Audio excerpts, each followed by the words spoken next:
Kalau semisal ada mesin waktu, dan mesin waktu itu tujuannya kembali ke masa-masa SMA. Nah, ternyata Bapak adalah salah satu orang yang ada di dalam mesin waktu itu. Ketika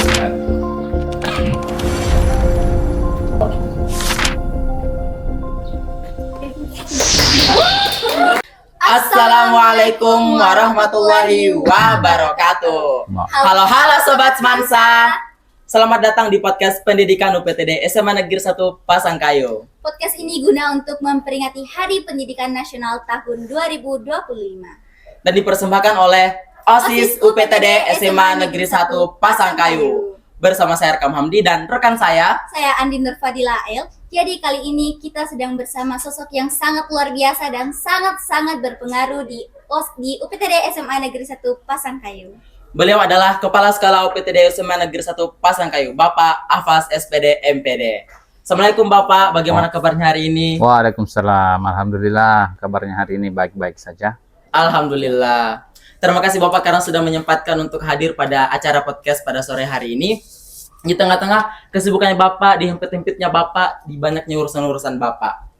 Nah, Bapak mungkin boleh icip-icip makanan biar kita bisa ngobrol santai sambil nonton oleh teman-teman yang ada di rumah Bapak. Oke.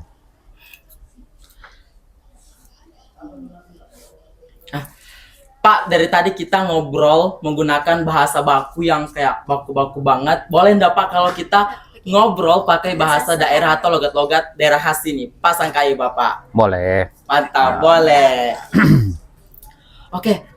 Jadi, Pak, sebelum kita masuk pada pertanyaan mengenai pendidikan, saya mau bertanya nih Pak. Kalau semisal ada mesin waktu, dan mesin waktu itu tujuannya kembali ke masa-masa SMA. Nah, ternyata Bapak adalah salah satu orang yang ada di dalam mesin waktu itu. Ketika sudah sampai di masa-masa SMA, kira-kira hal paling pertama bahkan yang bakal Bapak lakukan tuh apa itu Pak? Kalau kembali ke masa SMA, ya tentu yang saya akan lakukan bagaimana bisa mengembangkan diri. Yang misalnya dulu kalau kami zaman pendidikan tidak seperti sekarang. Ya, jadi apa-apa serba terlambat karena informasinya terlambat.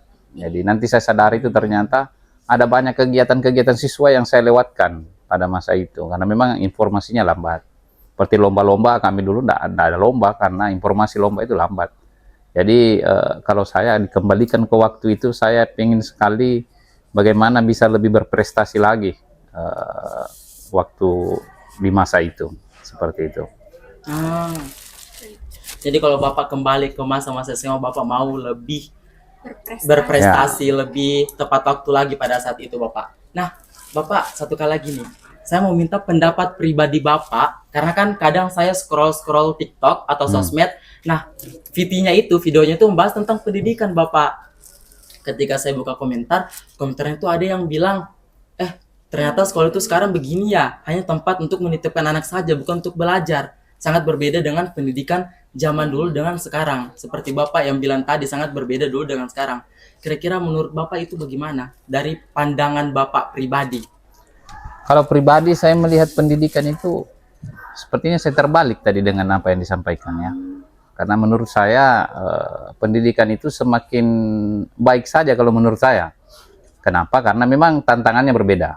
Beda zaman dulu dengan yang kita hadapi sekarang. Ya sekarang ini semakin banyak tantangannya, tentu harus semakin banyak juga langkah-langkah yang harus bisa diambil. Ya kemungkinan orang menganggap itu sesuatu yang tidak baik dibanding dulu, tapi untuk zaman sekarang memang hal-hal seperti itu juga dibutuhkan. Ya tanpa, menurut saya tidak bisa juga dilihat sisi-sisinya semuanya negatif, pasti ada sisi positifnya lah. Iya. Seperti itu.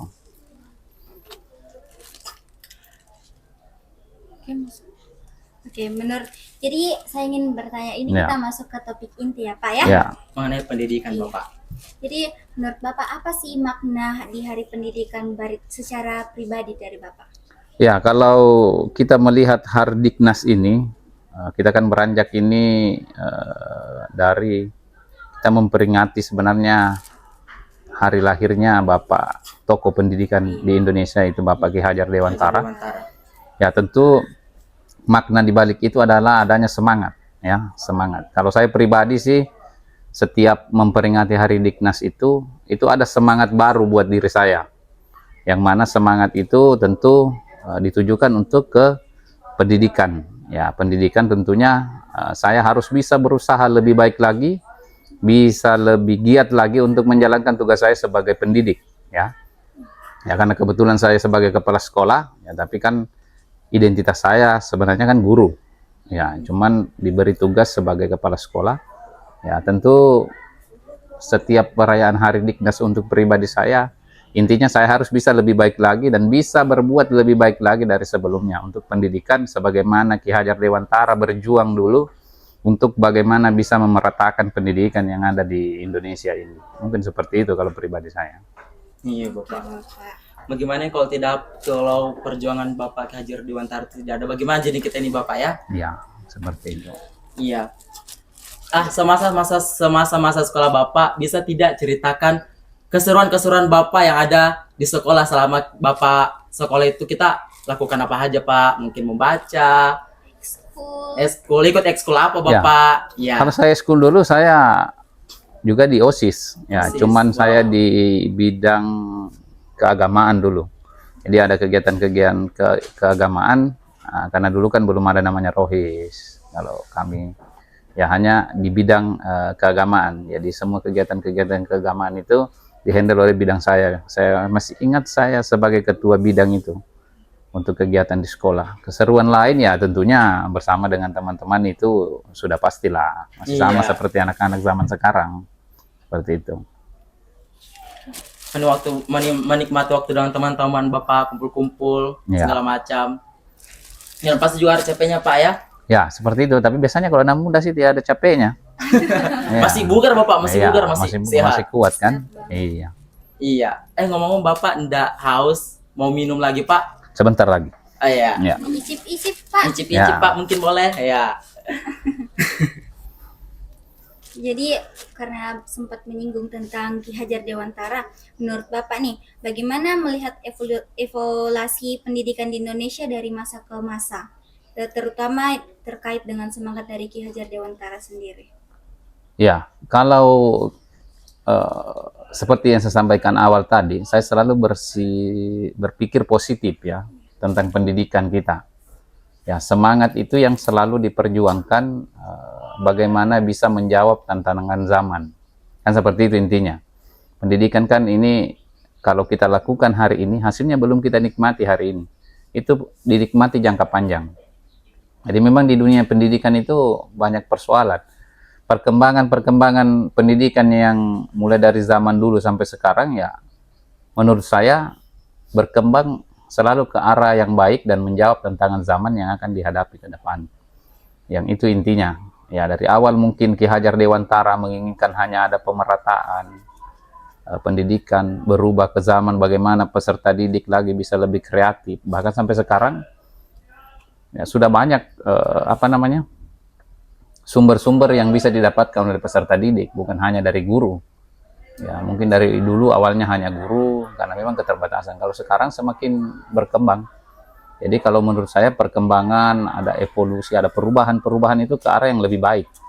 Saya pastikan itu karena setiap perubahan ya pasti menjawab tantangan-tantangan yang ada ke depan. Itu kalau menurut saya. Ya, meskipun ada yang berpendapat semakin tidak karuan, kalau menurut saya selalu ke arah yang positif. Seperti itu.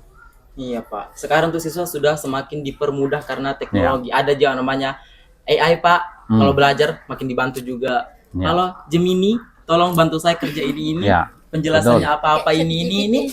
Iya. Iya. Itulah dibutuhkan sekarang anak-anak itu tidak hanya konsep.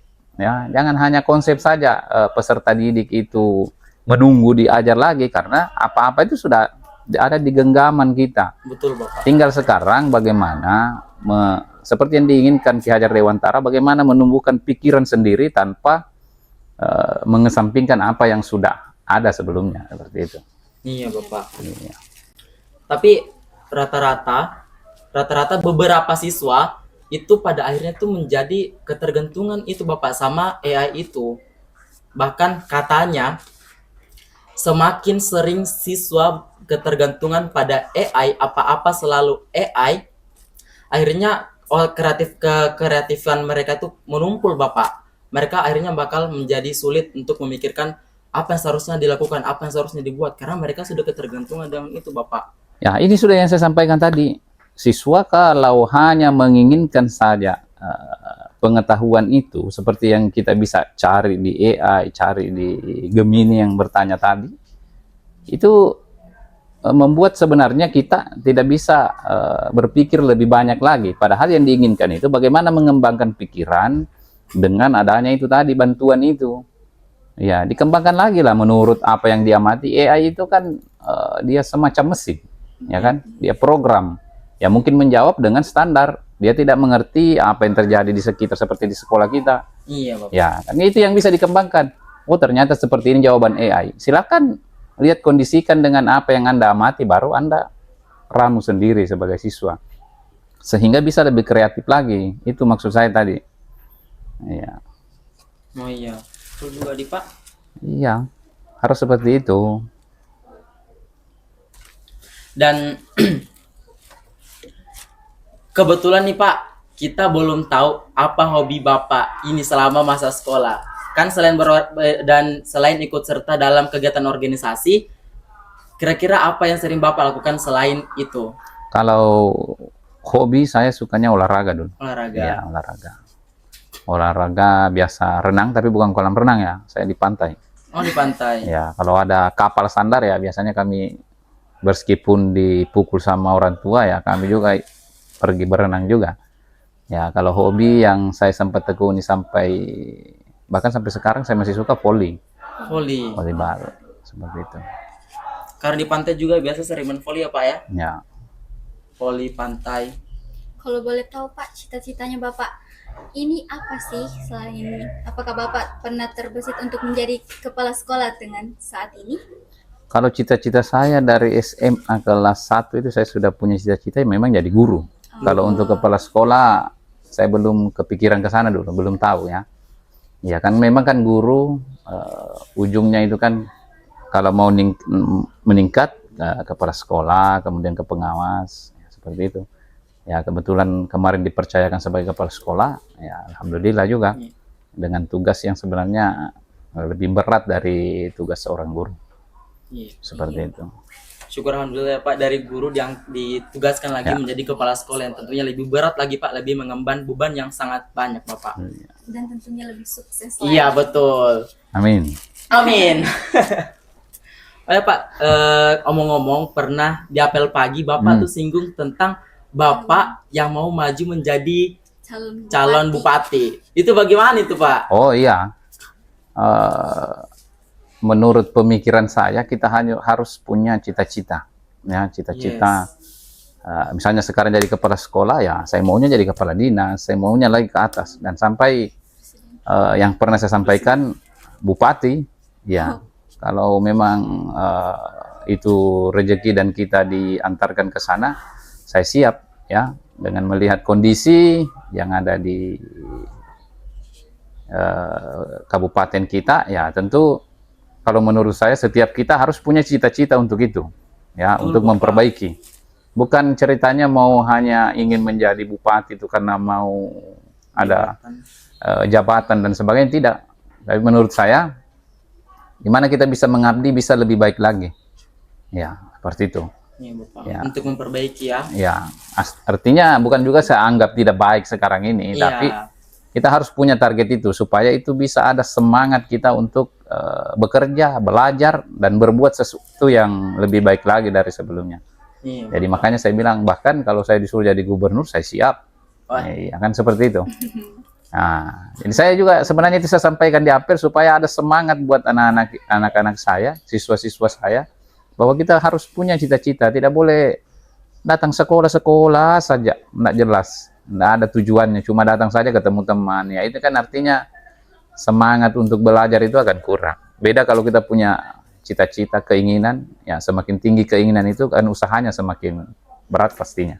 Betul Bapak. Iya. Kalau kita sesuatu memang harus punya mengemban cita-cita yang sangat-sangat tinggi Ya. daripada iya betul.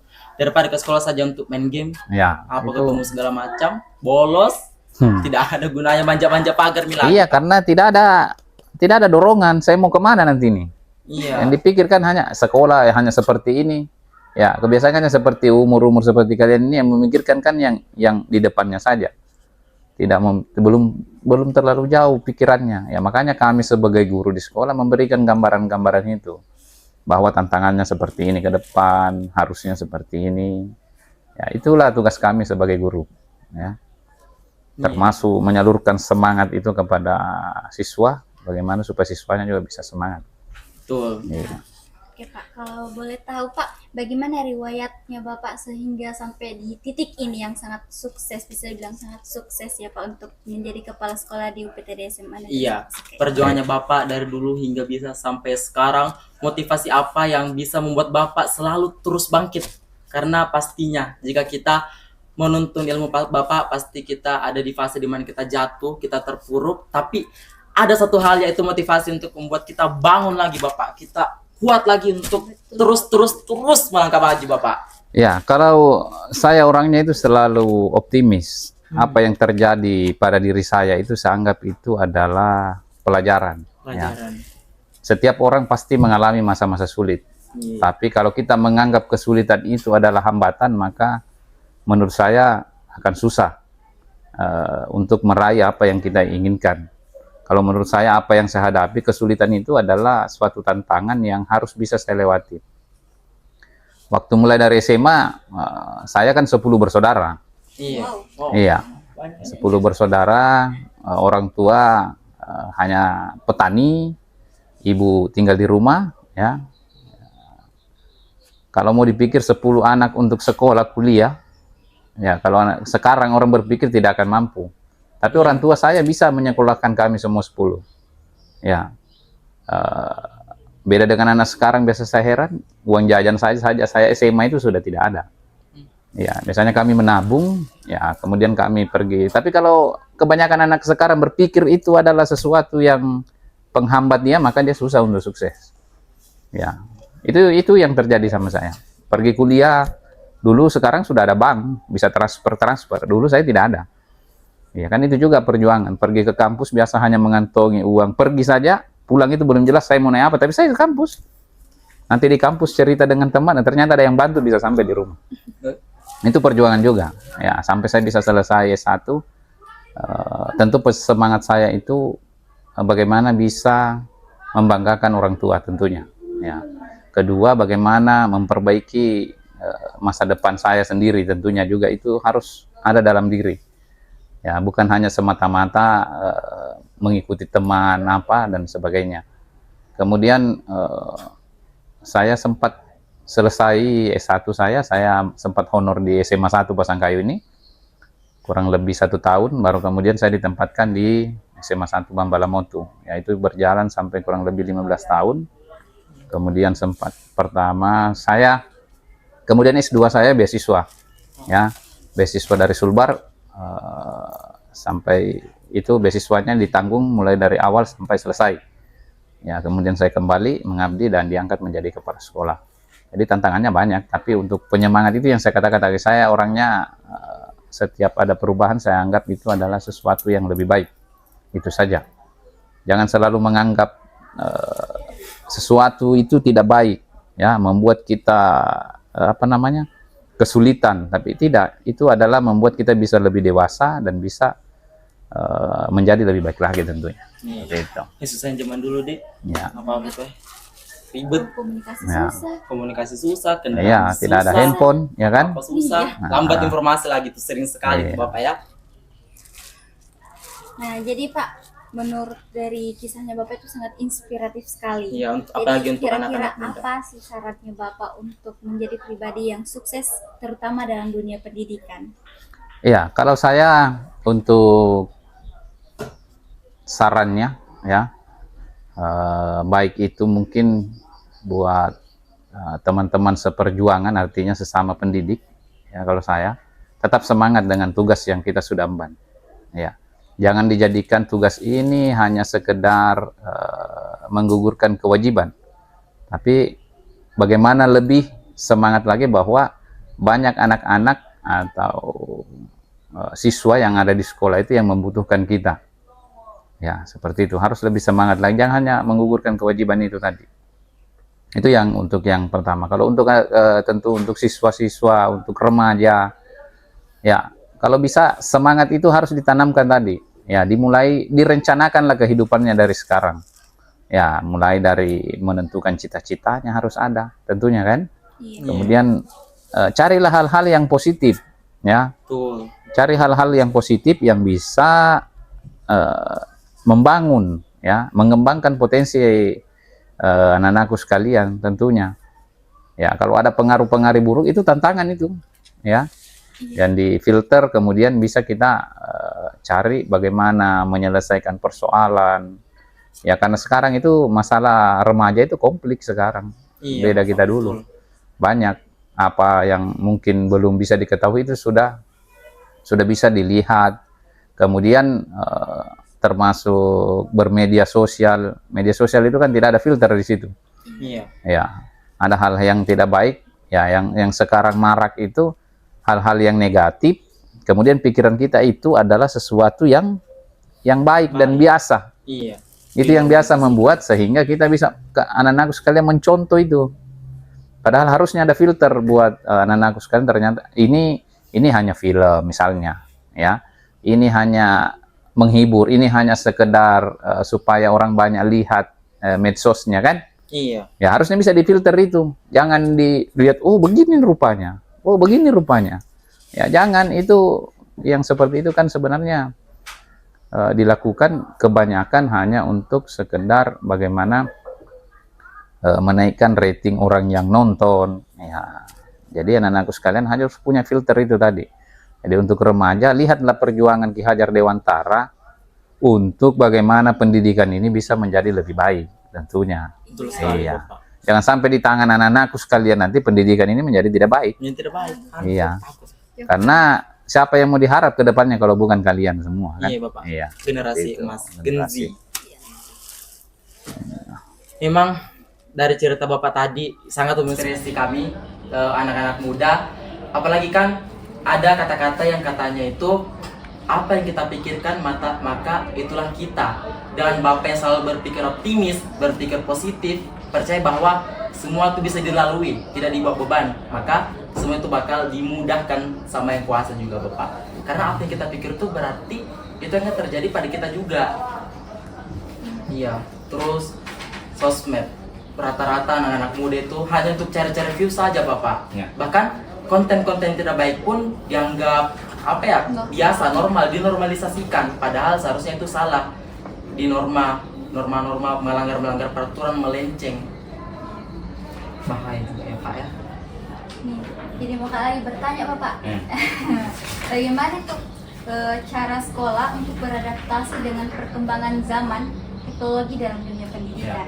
Iya Bapak. Kalau berbicara tentang sekolah, pertama kan sekolah ini akan merupakan lembaga pendidikan yang dikontrol langsung oleh pemerintah. Tentu ada aturan dari pemerintah yang diserahkan ke sekolah untuk diadaptasi. Ya, meskipun di situ di dalamnya ada adaptasinya itu bisa menyesuaikan kondisi sekolah.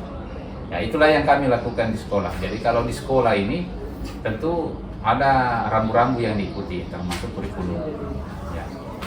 Kurikulum ini dibahas tentu bersama dengan semua stakeholder yang ada di sekolah, baik itu siswa, ya, diikutkan perwakilannya, kemudian guru, ada komite sekolah, ya, kepala sekolah, dengan bisa juga ada alumni yang dilibatkan. Nah, yang saya lakukan itu bagaimana mengumpulkan itu untuk membicarakan langkah-langkah yang harus ditempuh di sekolah. Nah, berhubungan dengan teknologi tentu apa yang kami lakukan di sekolah itu, ya itu saya katakan tadi, mengikuti perkembangan zaman. Ya. Karena memang harus seperti itu. Kalau kita tidak mengikuti, maka kita akan ketertinggalan. Ya, tinggal bagaimana mengontrol penggunaan teknologi itu. Iya, membatasi. Kalau untuk di kami guru-guru sebenarnya teknologi sangat membantu. Iya. Ya, dulu kan orang mengajar susah karena tidak ada mungkin yang bisa dilihat oleh siswa. Ya, sekarang kan sudah bisa menggunakan Infocus. Ya, itu Iya. kan teknologi juga. Ya, mencari sumber literatur yang lain bisa ditampilkan di layar dari internet bisa, kerja tugas juga bisa. Ya, tinggal bagaimana penggunaan itu jangan disalahgunakan. Teknologi itu Betul. kita katakan dari awal tadi kan kebanyakan juga seperti di sekolah ini disuruh bawa gadget untuk sebenarnya untuk belajar ya, Iya. bukan untuk main game. Game. Nah, cuman saya lihat sebagian dari siswa masih banyak yang Pakai untuk main game. menggunakan untuk main game. Ini yang Iya. saya katakan tadi, dia tidak bisa menempatkan pada tempatnya persoalan-persoalan itu, sehingga akhirnya orang berpikir ini handphone menghambat ya, mengganggu ya, padahal seharusnya kalau kita gunakan dengan cara benar ya aman-aman saja, Iya. membantu malah seperti itu. Iya, makin memudahkan kita, Pak. Dan dalam pendidikan itu Bapak pasti ada banyak konflik yang terjadi, apalagi biasa antara orang tua dan guru. Biasa ada orang tua yang komplain, kenapa anak saya tinggal kelas begini-begini, padahal kan anaknya kadang datang sekolah datang saja, pergi bolos, manja-manja pagar, bajunya di luar, jarang masuk kelas lagi Bapak. Ya. Masalah gunakan tak apa-apanya. Dan ketika gurunya mau kasih pelajaran kepada dia biar tidak mulai kesalahan yang sama, dibuat tinggal kelas, orang tua malah komplain, bilang ini kenapa anak saya begini-begini. Dan ketika diberi penjelasan kayak orang tua itu tidak menerima apa yang telah anaknya lakukan di sekolah itu. Jadi Pak, bagaimana bentuk kerjasama antara sekolah, orang tua, dan masyarakat dalam pendidikan itu Pak, mendukung Ya. pendidikan? Perlu kita tahu memang pendidikan ini bukan hanya tugasnya guru. Iya. Tentu harus tiga ini yang berperan di sini. Sekolah, ya, sekolah tentu yang termasuk juga yang di dalamnya. Kemudian orang tua dan masyarakat. Itu kan yang menjadi tempat pendidikan sebenarnya untuk para anak-anak atau siswa. Nah, untuk membangun kerjasama itu ya tentu adanya komunikasi. Ya. Kalau selama saya jadi kepala sekolah, ya ada yang protes sih, cuman pada saat ada kasus seperti itu saya ajak bicara komunikasi dengan orang tua siswa, ternyata mereka bisa terima. Ya. Intinya sebenarnya komunikasi. Ya. Komunikasi bagaimana aturan yang ada di sekolah disampaikan ke orang tua. Orang tua juga harus bisa pahami itu, ya, termasuk pemerintah yang bisa mendampingi pihak sekolah untuk menerapkan itu. Iya. Ya, jadi intinya sebenarnya komunikasi saja dengan orang tua. Ya, makanya sekarang kalau kita di sekolah ini ada usaha-usaha, ada WA group orang tua. Iya. Ya, supaya komunikasinya lancar. Kalau ada persoalan bisa disampaikan dengan baik. Ya, seperti itu. Jangan hanya menganggap kalau sudah dibawa ke sekolah diserahkan sepenuhnya ke pihak sekolah. Ya, kemudian kalau ada perlakuan yang diberikan sekolah, orang tua serta-merta mau membantah atau bahkan bisa menghakimi pihak sekolah bahwa sesuatu itu tidak benar. Ya, kami juga di sekolah sebenarnya berusaha bagaimana memenuhi itu dengan standar yang ada di sekolah. Nah, intinya kalau menurut saya ya komunikasi yang baik dengan pihak orang tua, kerjasama yang baik orang tua dengan masyarakat yang ada di lingkungan sekitar sekolah. Pentingnya komunikasi ya Pak, sangat penting. Dan ngomong-ngomong tadi kan Bapak sempat menyinggung kalau dulu tuh Bapak awalnya hanya seorang guru lalu ditugaskan untuk menjadi kepala sekolah. Nah, saya mau tanya-tanya nih Pak, bagaimana perasaan Bapak ketika pertama kali mengajar sebagai seorang guru? Apalagi mungkin ada beberapa siswa yang agak bandel apa segala macam. Bagaimana kira-kira perasaan Bapak? Pandangan pertama Bapak? Iya, kalau saya pertama jadi guru, Iya. ya, saat itu kan saya menjadi tenaga bantu di sekolah ini ya. Yang saya hadapi dulu seingat saya langsung kelas 3 saya mengajar. Ya. Saya melihat itu, oh ternyata seperti ini guru saya melihat saya dulu. Ya, saya membayangkan guru saya mengajar itu, saya membayangkan bahwa saya sebagai siswa, kemudian saya ingat guru saya. Ternyata memang tugas sebagai guru ini mau dibilang gampang tidak juga, mau dibilang susah tidak juga, karena sudah dibekali kan. Ya, cuman memang di ruangan itu saya melihat siswa itu yang 36 orang itu dengan berbagai macam karakter, sifat. Memang dibutuhkan kesabaran menjadi seorang guru. Makanya kalau ada anggapan bahwa guru itu mudah, silakan dicoba. Iya, karena menghadapi siswa dengan beda-beda karakter di dalam ruangan itu, itu luar biasa. Kita perlu amati satu-satu baru kita memberikan, mendesain pembelajaran itu seperti apa. Seperti itu. Perasaan, ya itu tadi yang saya rasakan. Ternyata seperti ini yang dirasakan guru saya dulu waktu menghadapi saya. Seperti itu.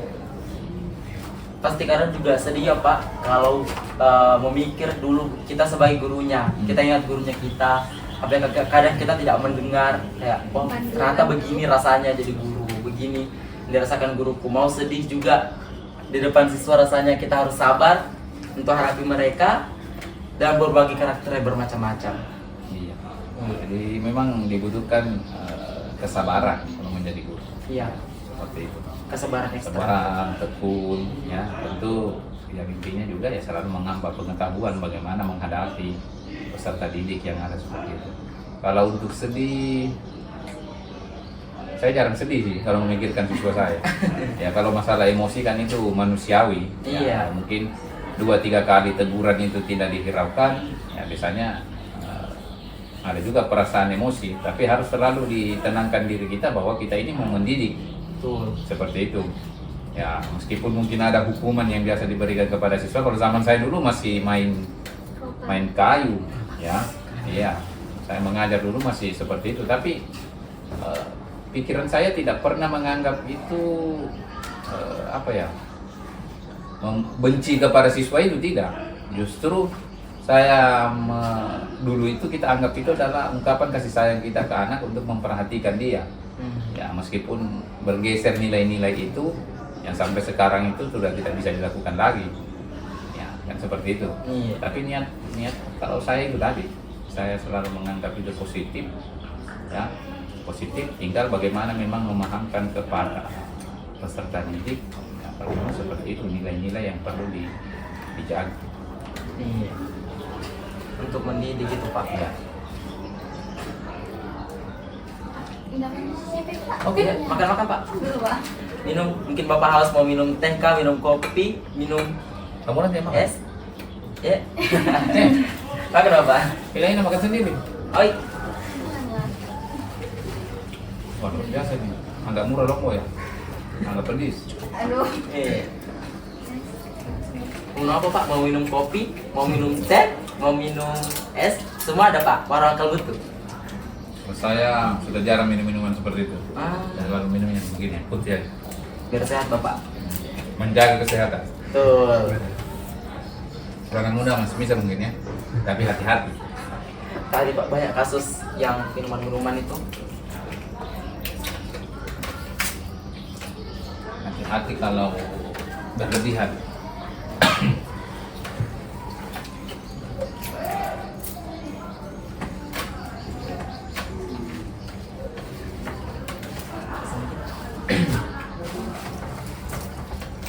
Nah Bapak, mungkin ada pesan yang ingin disampaikan kepada para guru, para pendidik, siswa, dan tentunya masyarakat untuk memperingati Hari Nasional ini Pak.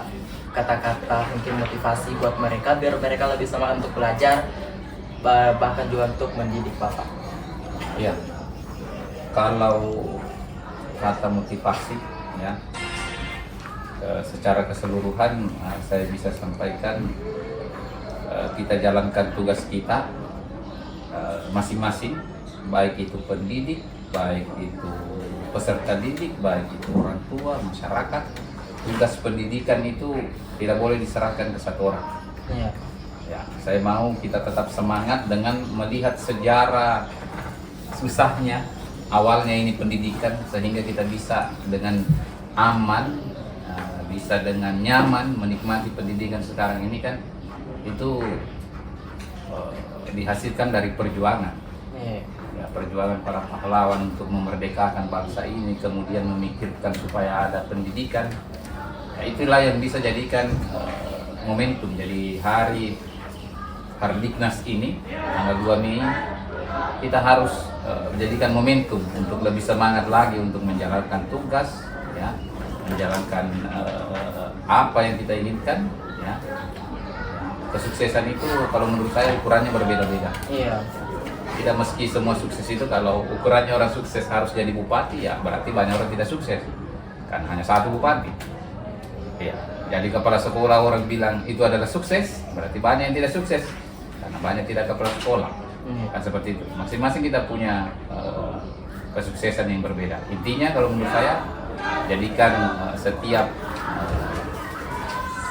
adanya momentum-momentum seperti ini jadikan sebagai penyemangat, ya, menjalankan tugas kita, baik sebagai guru, itu tadi masyarakat, orang tua maupun sebagai siswa, ya, tentu seperti itu. Bahkan dalam rumah tangga saja Pak, peran mendidik itu tidak bisa memang sendiri tapi agak sulit. Nah, keluarga merupakan pendidikan pertama buat kita. Iya. Seperti itu kan, kalau keluarga. Jadi nanti kalau kalian semua punya keluarga harus bisa memberi contoh teladan, itu intinya. Ya, termasuk kita di sekolah ya sebenarnya keteladanan yang dibutuhkan. Makanya saya berusaha ya pagi di sekolah sebelum kalian datang saya sudah ada, ya kan? Iya. Itu saya inginnya itu menular ke siswa. Ya. Karena tanpa adanya disiplin juga susah juga. Iya, tidak jadi apa-apa Iya. kita Pak kalau tidak disiplin. Harus punya itu. Iya. Oke, yang terakhir nih Pak. Ya. Ya. Apa harapan terbesar Bapak untuk pendidikan di Indonesia untuk tahun berikutnya? Ya, tentu harapan saya pendidikan ini bisa lebih baik lagi, lebih maju lagi, ya, bisa membelajarkan seluruh generasi untuk menghadapi masa depan yang lebih baik tentunya. Ya, itu harapan saya, tentu kita selalu menginginkan yang lebih baik ke depannya. Ya. Mungkin Bapak bisa say hello kepada teman-teman yang sedang menonton di rumah Bapak. Halo semua. Halo. Ya, jadi harus lebih giat lagi ya. Kalau sebagai siswa harus giat lagi belajar. Ingat tugasnya. Ya. Tugasnya itu kan namanya pelajar, ya belajar. Ya. Ditambah dengan bagaimana kalau menurut yang saya tahu ilmu itu sesuatu yang diturunkan sebenarnya ya. Ya. Itu kalau kita Islam, ilmu itu adalah cahaya. Ya, untuk menembus cahaya itu ya jadilah kalau siswa jadilah anak yang baik. Ya, untuk orang tua jangan lupa ini orang tua diutamakan, orang tua jangan lupa ibadahnya dan berdoa kepada Tuhan. Itu saja kunci kalau saya ingin menjadi sukses supaya pemikiran kita tidak kemana-mana. Ingatlah perjuangan orang tua. Iya Bapak, mungkin sekali. Nah Pak, mungkin ada harapan untuk sekolah ini dan saran untuk teman-teman OSIS yang sebagai organisasi utama di sekolah yang menghandle banyak kegiatan di sekolah ini Bapak, terutama seperti kegiatan ini yang menghandle pun bahkan OSIS Bapak. Ya, harapannya sebenarnya saya berharap yang lain bisa diajak bekerja sama dengan OSIS ya. Yang di OSIS ini kan kalau menurut saya siswa-siswa yang terbaik lah ya, tentunya ya. Jadi saya berharap bisa menularkan ke teman-temannya. Satu orang yang bisa kita rubah untuk menjadi lebih baik, itu saya rasa itu juga merupakan suatu perbuatan yang sangat baik ya. Jadi harapannya kepada OSIS ya tetap semangat ya, meskipun mengorbankan waktu. Saya yakin ada manfaatnya yang Anda tidak rasakan sekarang, ke depan pasti Anda rasakan nantinya, mempermudah anak-anakku sekalian baik itu bergaul maupun menghadapi bahasanya orang kejamnya dunia ke depannya. Tapi kalau menurut saya sih tidak. kita harus optimis, semakin baik lagi. Ya, membuat tidak baik itu adalah perasaan kita sendiri. Iya. Bahkan ada yang bilang, jika lingkungan kita tidak baik, maka jadilah orang yang membawa perubahan bagi mereka. Jadilah contoh bagi mereka dan jadilah role model bagi mereka untuk bisa menjadi lebih baik, Bapak. Tak terasa waktu sudah sangat lama, Bapak. Mungkin juga Bapak lagi dihempit-hempit sama kesibukannya Bapak, lagi terombang-ambing, wow Bapak, lagi sibuk banget. Terima kasih Bapak. telah menyempatkan waktu untuk dapat hadir dalam acara kita kali ini. Iya. Itulah tadi percakapan singkat dari antara kami berdua dengan sosok yang sangat amat luar biasa yang sedang ada di UPTD SMA Negeri 1 Pasangkayu ini. Iya. Kami selaku host pada acara kali ini pamit undur diri dan sampai jumpa di podcast selanjutnya. Kami akhiri. Wassalamualaikum warahmatullahi wabarakatuh.